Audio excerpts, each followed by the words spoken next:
بسم اللہ الرحمن الرحیم۔ السلام علیکم دوستو، لاکھوں کروڑوں درود و سلام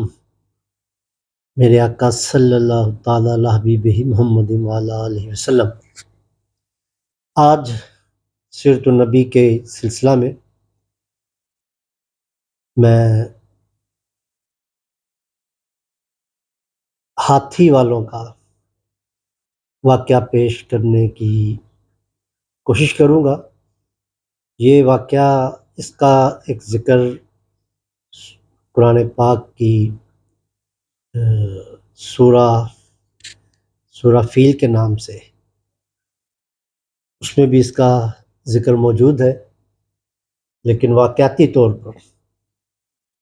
یہ واقعہ نبی اکرم صلی اللہ علیہ وسلم کی پیدائش سے بہت پہلے ان کے دادا حضرت عبد المطلب کے دور میں پیش آیا۔ ابھی میں حضرت عبد المطلب کے بہت سارے واقعات تھے ان کی زندگی کے، لیکن ایک واقعہ اور میں آب زمزم کے حوالے سے وہ اگلی نشست میں آپ کو بیان کروں گا، لیکن میں نے کہا کہ پہلے سورہ فیل کا جو واقعہ تھا ابرہہ کا، وہ آپ کو تھوڑا سا آپ کے گوش گزار کر دوں۔ واقعہ اس طرح تھا کہ ابرہہ جو تھا وہ یمن کا جب بادشاہ بنا تو حبشہ، یمن کا یہ گورنر تھا، تو یہ حبشہ کی اس میں آتا تھا سلطنت میں۔ اب ابرہہ نے دیکھا کہ اس نے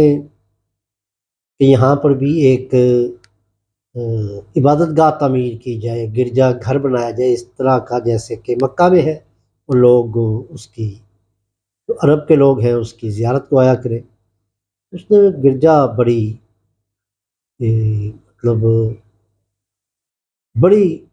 محنت سے اور بڑا خوبصورت اس نے اس کو بنایا، لیکن وہاں پر عبادت کے لیے وہ مائل نہ کر سکا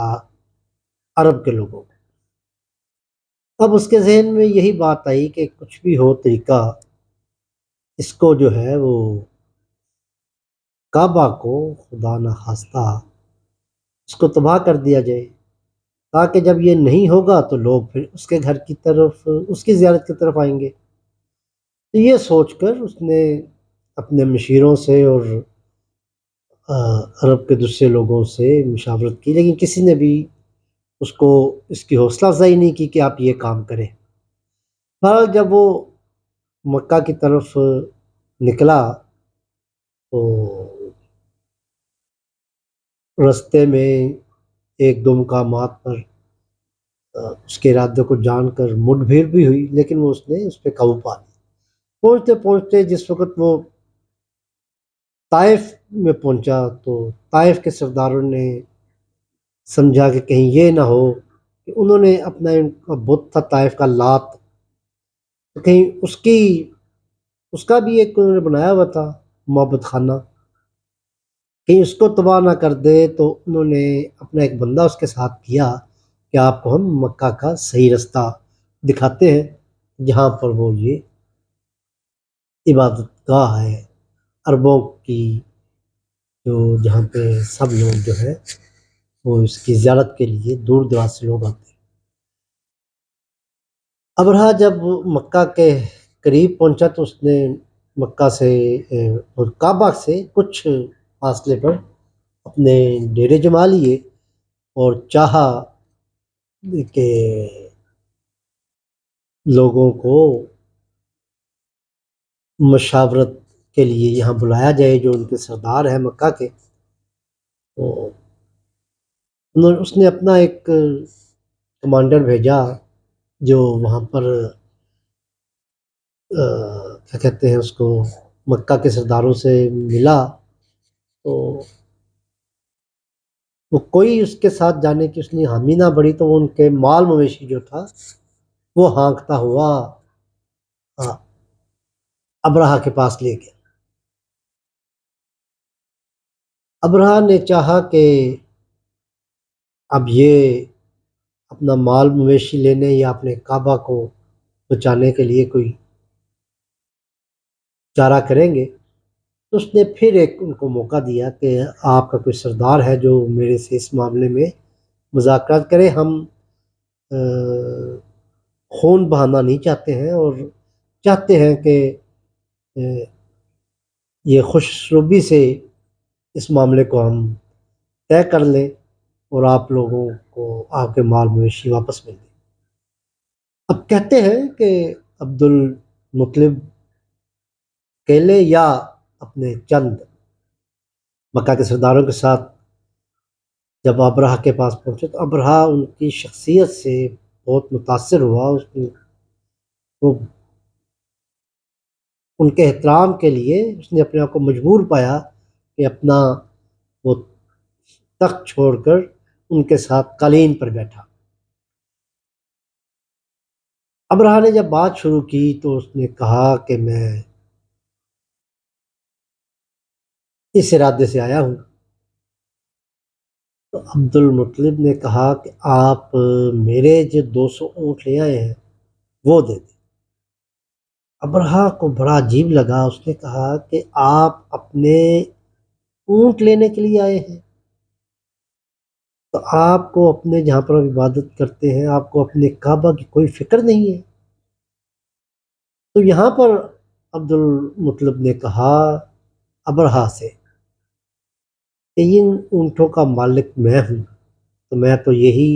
لینے آیا ہوں، اس کعبہ کا بھی کوئی مالک ہے، وہ اس کی رکھوالی خود کر لے گا۔ یہ کہا اور وہ وہاں سے اپنے اونٹ اور دوسرے سردار بھی مال مویشی لے کے تو واپس آ گئے، اور ابرہہ جو تھا وہ اس نے پیش قدمی کی، لیکن جو اس کا ہاتھی تھا، ایک بڑا ہاتھی جو سردار ہاتھی پتہ نہیں کہتے ہیں اس کو، وہ اپنی جگہ سے نہ ہلا، وہ بیٹھا رہا، وہ اٹھا نہ، اور اسی کو دیکھتے ہوئے دوسرے ہاتھی بھی جو تھے وہ اپنی جگہ سے اٹھے نہیں۔ ان کے لیے بڑا مسئلہ بن گیا کہ یہ کیا ہو گیا ہے کہ یہ نہیں آگے چلنے پہ راضی ہو رہے، پر ان کو بڑا ہنکارا گیا، کچھ بڑی کوشش کی گئی لیکن وہ اپنی جگہ سے نہ ہلے۔ اس اثناء میں اللہ تعالیٰ نے وہ جو عبد المطلب اس کے سردار تھے جو مکہ میں بیٹھ کے تو دعائیں کر رہے تھے اللہ تعالیٰ جی سے، بڑا گر گرا رہے تھے، تو ان کی سب کی دعائیں سنی گئیں، اور جو ابابیل تھے یا چھوٹے چھوٹے جو وہ تھے پرندے، ان کی وہ ان کے اوپر کنکر اور ریت جو کچھ بھی وہاں پہ اویلیبل تھا انہوں نے ان ہاتھی ان پہ برسانے شروع کر دی۔ ایک تو وہاں کی آب و ہوا تھی، کچھ یہ معاملہ جو ہو گیا تو اس سے وہ ان کا لشکر جو تھا وہ تقریباً بیماریوں میں اور اس میں مبتلا ہوتا چلا گیا، اور جہاں جہاں کنکر پڑتے تھے وہاں وہاں کوئی نہ کوئی جسم پہ آبلہ یا دانہ سا ابھر آتا تھا، تو اس ساری کی ساری فوج کا مطلب زیادہ حصہ جو تھا وہ اس قدر بیماری کا شکار ہوا کہ بہت سے سپاہی اس کے وہاں پہ مرنے لگ گئے۔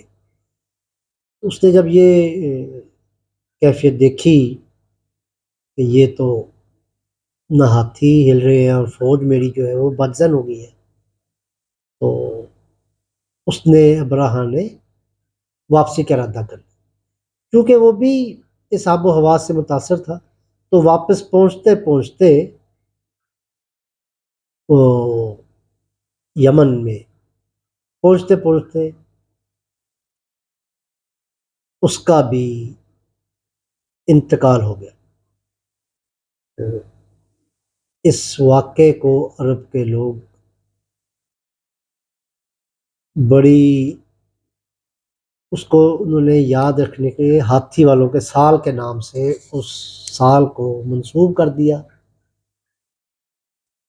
اور یہ واقعہ جو تھا اس کا ذکر قرآن پاک میں موجود ہے، تو میں نے سوچا کہ اس کی تفصیل آپ سے شیئر کی جائے۔ بہت شکریہ۔ السلام علیکم ورحمۃ اللہ۔